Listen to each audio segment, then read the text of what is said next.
What's up, guys, and welcome to a special Monday night edition of Player Pool. Looking at two games, we got the Raiders versus the Falcons, and we got the Vikings versus the Bears. Two games with some major playoff implications, and I'm going to break down a DraftKings Player Pool and build some lineups right after this.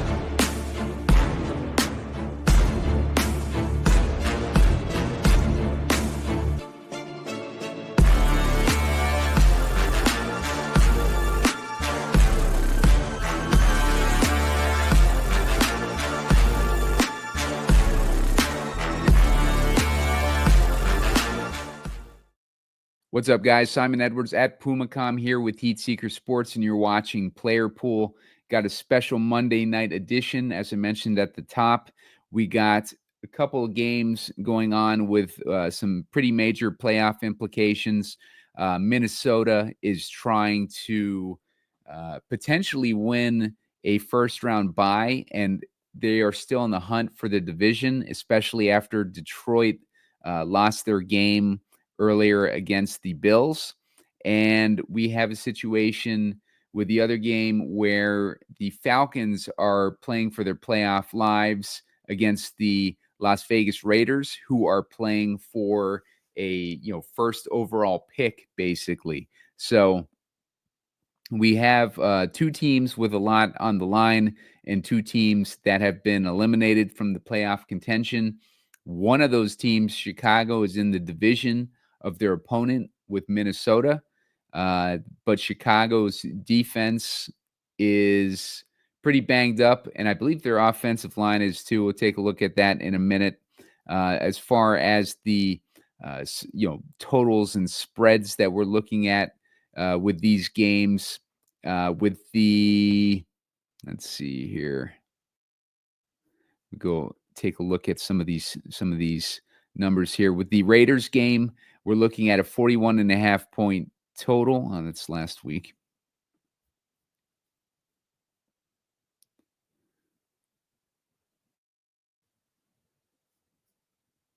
I don't know why it's showing up like that.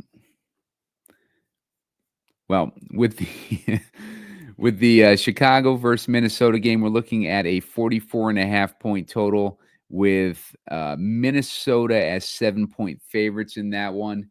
That's a game where Minnesota should win pretty handily. Chicago does not play as well on the road, and they just in general have not been playing very well recently. On top of that, we got the Vegas versus Atlanta game, looking at a 44.5 point total in that one too. In that one, Atlanta is 4.5 point favorites. We're waiting on Aiden O'Connell news. We want to know if Aiden O'Connell is going to be playing this week. That's going to have a big impact on how we do our player pool here. Because if Aiden O'Connell plays, he's a significant upgrade over Desmond Ridder, who is just awful. And, it'll set us up for, at least a competitive game on this slate, one competitive game on this slate, if things go the way that I think that they'll go. So it's going to be, pretty tough for us to figure out, which game to focus on here, because both of them are, like I said, have situations where one team is playing for the playoffs and the other team is either eliminated, or it would benefit them more to lose. But as they always say with these types of games, the players don't want to lose these games no matter what. But obviously, there's major implications in the draft next year, depending on how they perform in these games. So make sure to hit that like button. Give me the 30 likes so we can put out a shorter video later on. Make sure to subscribe to the channel. I'm up to 1330. I'm looking to get to 1400 by the end of hopefully this week. So I need about 70 more subscribes. So if you haven't subscribed yet, please hit that subscribe so you can get the alerts. You can sign up for alerts when you hit the subscribe button, and those alerts you'll get every time I post a show. I post game scripts, and I post like main slate shows every time we have a single game slate or a main slate. And I don't really have a set schedule when I post these, so you're going to want the alerts for when these videos go up. So you see I got Desmond Ridder on my screen right now.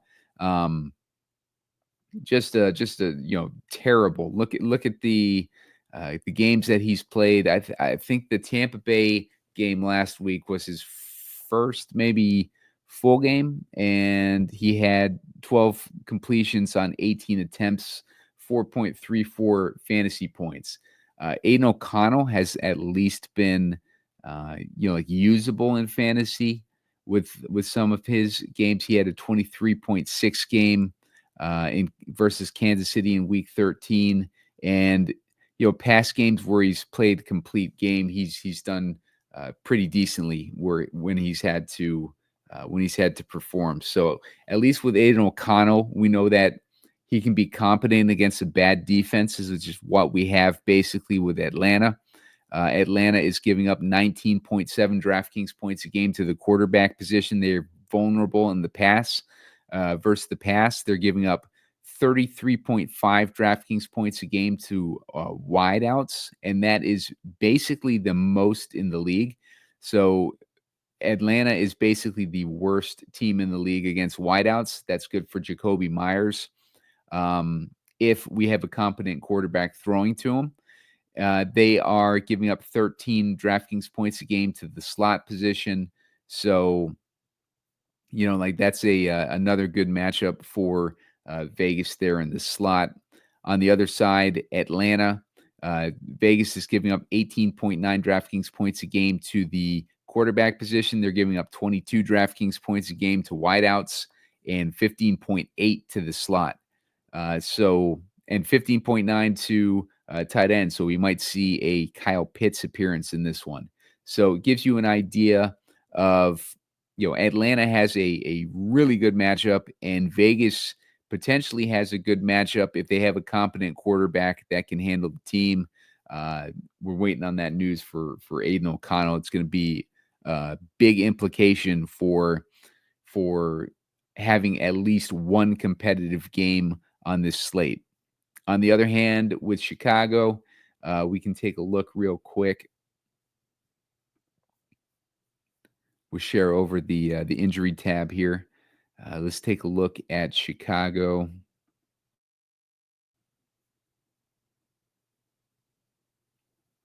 With Chicago, we're looking at a whole lot of damage to their offensive line. You see their starting center, Ryan Bates, is out. Braxton Jones, their left tackle, is out. Bill Murray is on IR, left guard. Just a ton of depth issues here. On top of that, Roshan Johnson is out. We have on the defense, Gervin Dexter Sr., right defensive tackle, is out. Got a few guys on IR. Brisker is one of the most impactful guys on IR. So all sorts of damage to this Bears, not only secondary, but their defensive front on top of their offensive line. They're completely banged up. They're going against a team like Minnesota with a really good defense that blitzes a ton. And on top of that, Caleb Williams has not played very well on the road.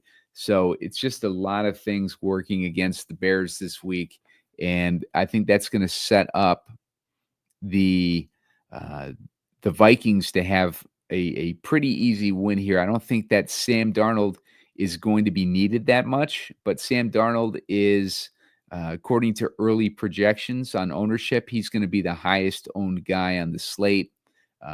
Good reason for that. Like you look at his history, bunch of games over 20 DraftKings points, and he's just been a stud this year. So Sam Darnold. On top of that, they're playing for the lead in the NFC North and potentially getting that first round bye, which is going to be huge if they're able to secure that.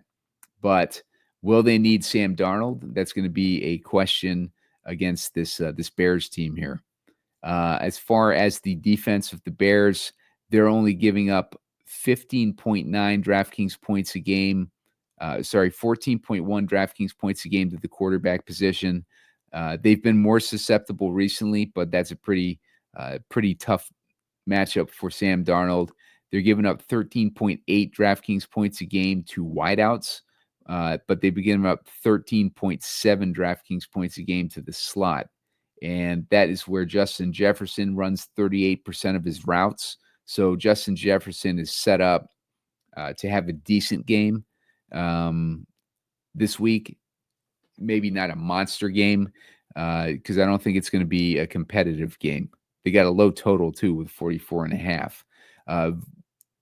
TJ Hawkinson is going to be set up with a decent week on top of that.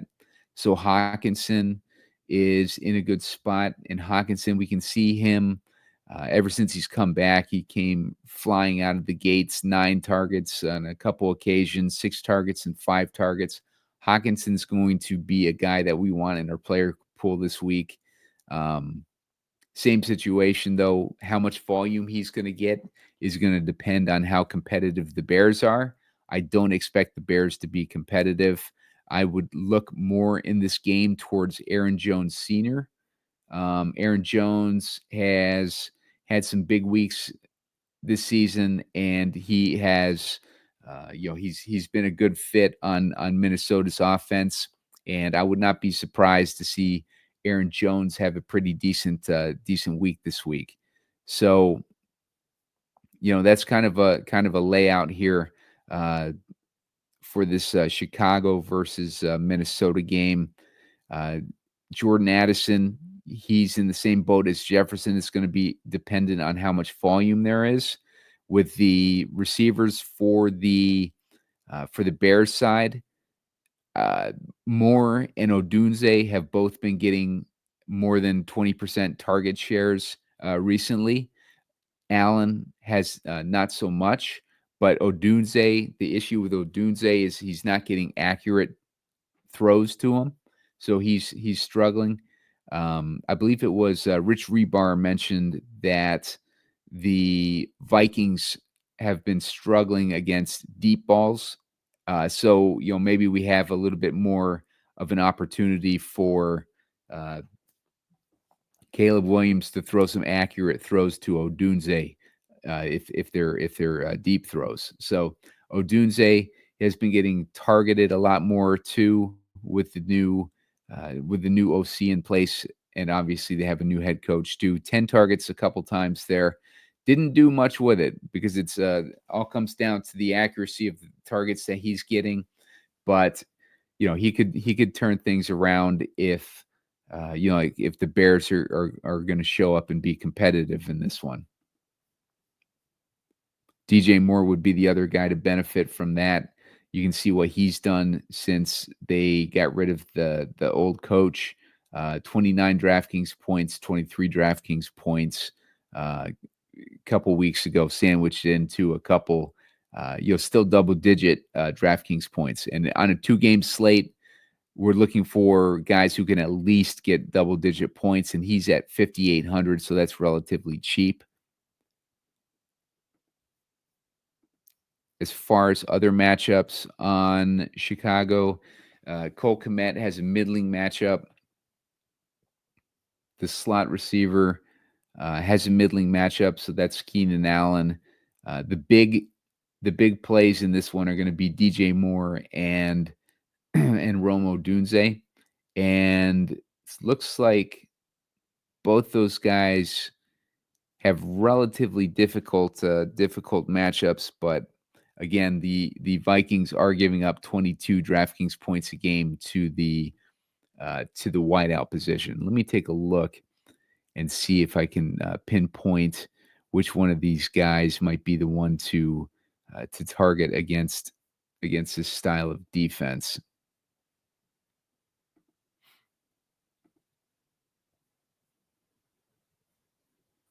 So use a tool on basically PFF, and they break down pretty well some of the advantages that that players are going to have versus certain types of defenses that are being run by these teams. If we look over at, let's see, let me call up that page real quick.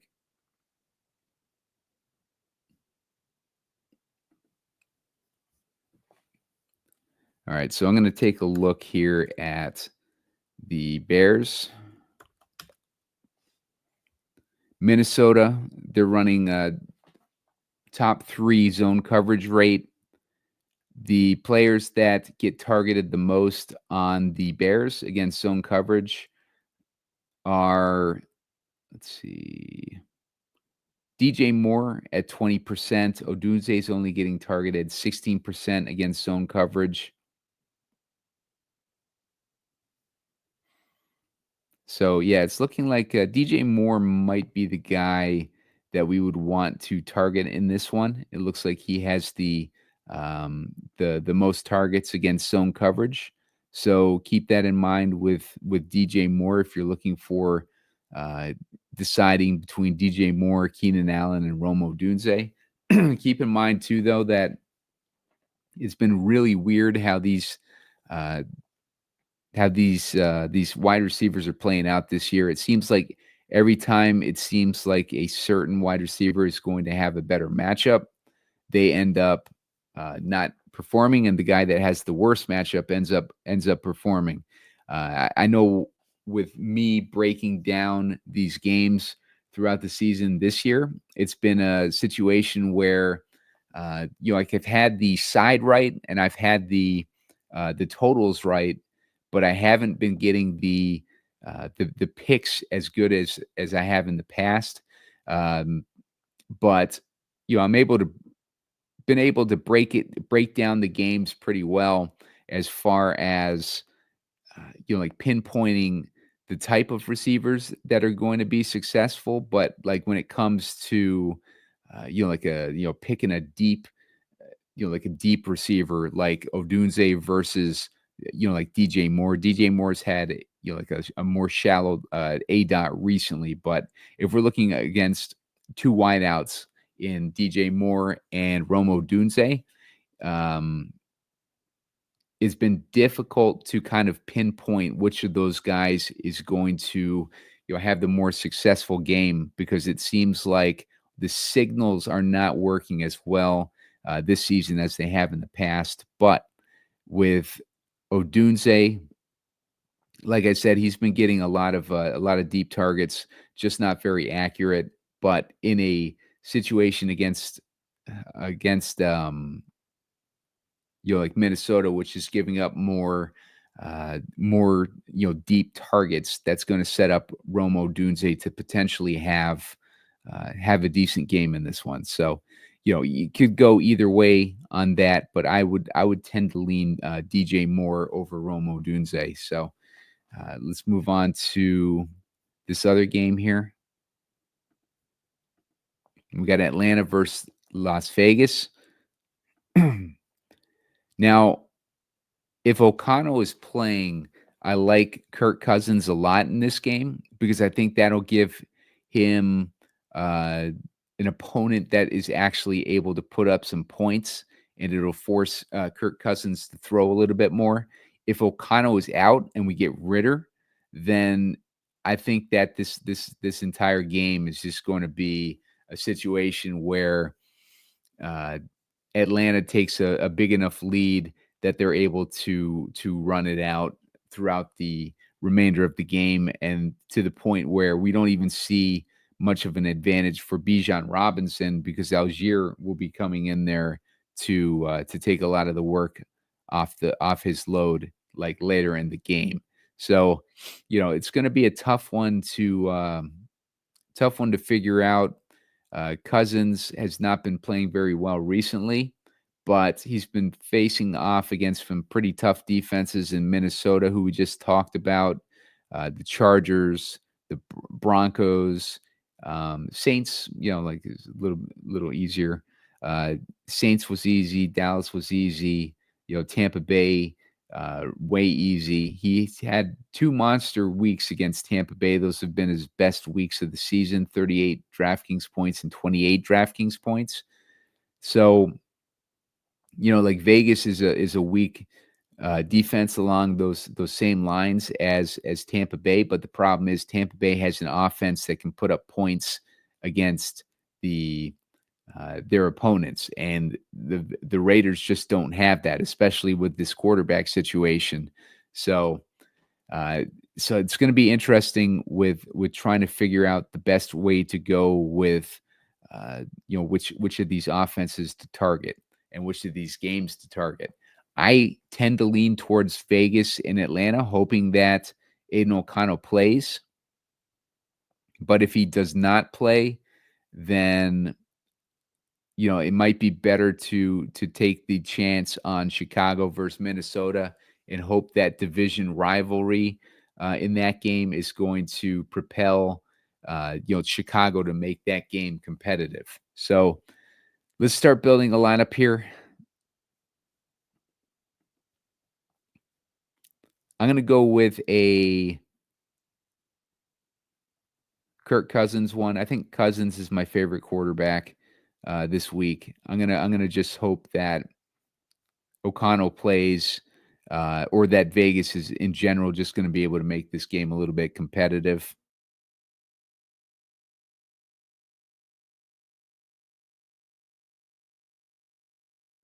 That news is going to be important, so make sure to hit the like button. And when we get closer to lock, I'll post my favorite plays on the slate in the comment section. So just keep an eye on that.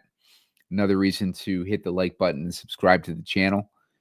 Let's break this down a little bit here. Kirk Cousins. If I got Cousins in there, London is the guy that I want to stack with him. 6,400. Like I mentioned, Vegas has been susceptible to the slot, and London is actually running 39% of his routes in the slot. So that's going to put London in a good spot. I'm going to put Pitts in there maybe as a double stack option there. Vegas is giving up 15.9 DraftKings points a game to the tight end position. So that's going to set up Kyle Pitts to have a decent game. Obviously we can put Bijan Robinson in this too. We're looking to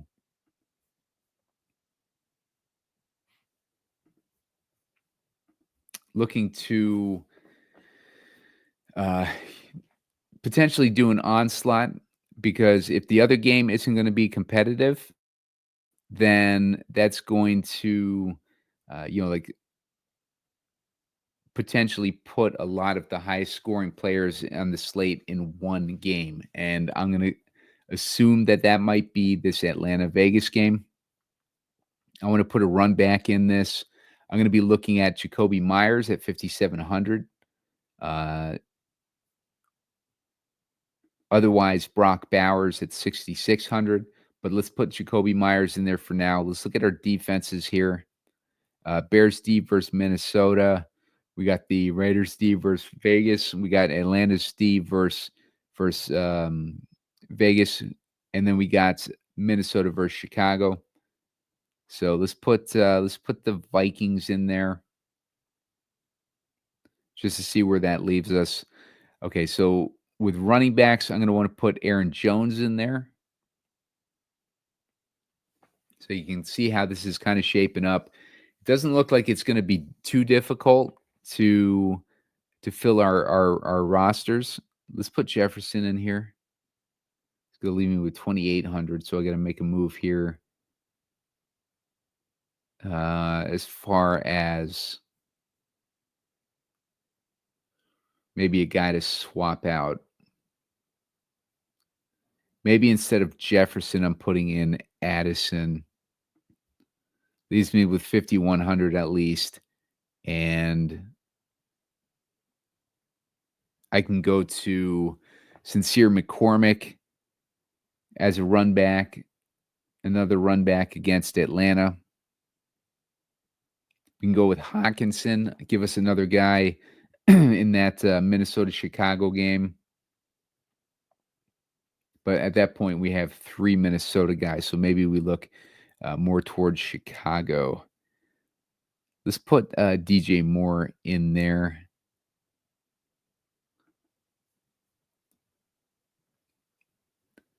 And then we can take the Vikings out and maybe put the Bears in there instead. But that would give you an idea of a potential direction to go with our lineups this week. With Cousins as the quarterback, I know a lot of people are going to want to use Darnold in the quarterback, so let's get Darnold in there. Let's double stack him if we can with Jefferson and Addison. See where that gets us. 4,400. So let's put in a defense. Let's throw the Falcons defense in there. Let's say that Aiden O'Connell does not play. That's the situation where I would go in this direction. If Aiden O'Connell is not playing, let's put in Robinson. All right, let's find a tight end here. Let's put in Pitts because I do like that matchup that he has.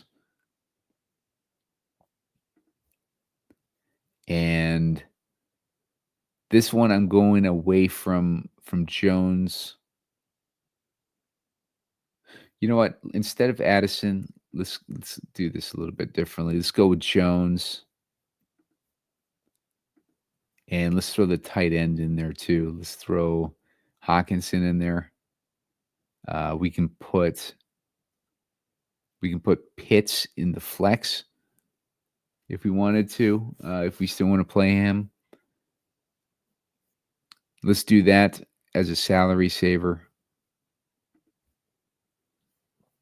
All right, so now we're looking at a situation where we want to put in at least one of these pass catchers, because if we got Darnold double stacked, that we want to have some sort of offense being put up by Chicago. So let's get DJ Moore in there. It's going to leave us with 3,400.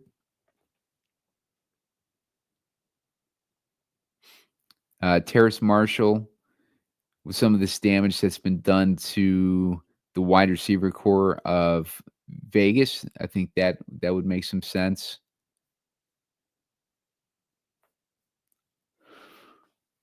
But let's see, if we wanted to, we could swap out Jefferson for Addison. Let's say that this Minnesota game is not going to be very high scoring, but it's going to be higher scoring than the other game.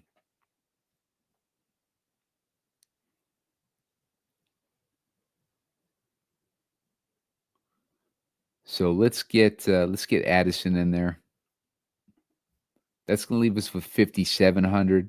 That way I can get Myers in there and give us a real run back on Vegas.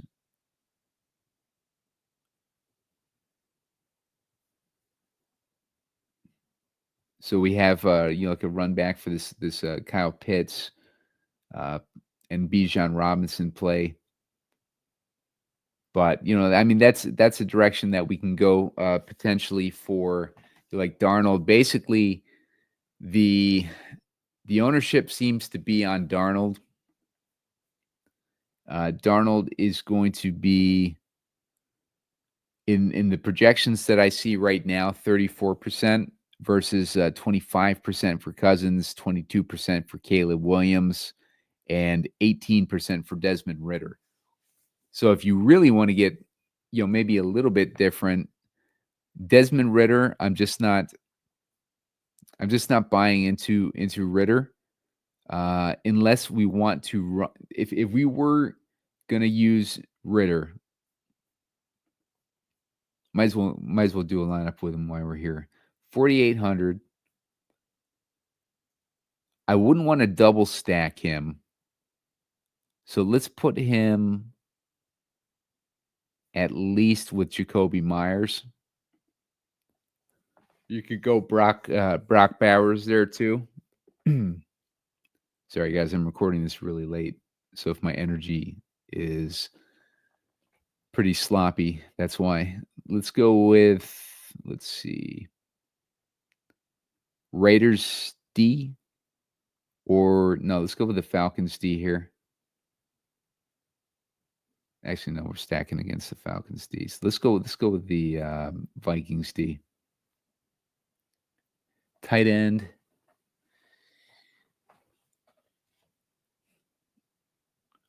I don't want to double stack Ritter, so let's put Robinson in here. Let's put London in here. We're assuming that Robinson and London did some damage. Let's get Aaron Jones in here for a tight end. For a tight end, let's go with Hawkinson. So we got Ritter to Myers. We're running it back with London and Bijan. And then on the other game, we have Aaron Jones and Hawkinson and the Vikings D. We can give it DJ Moore in this one too.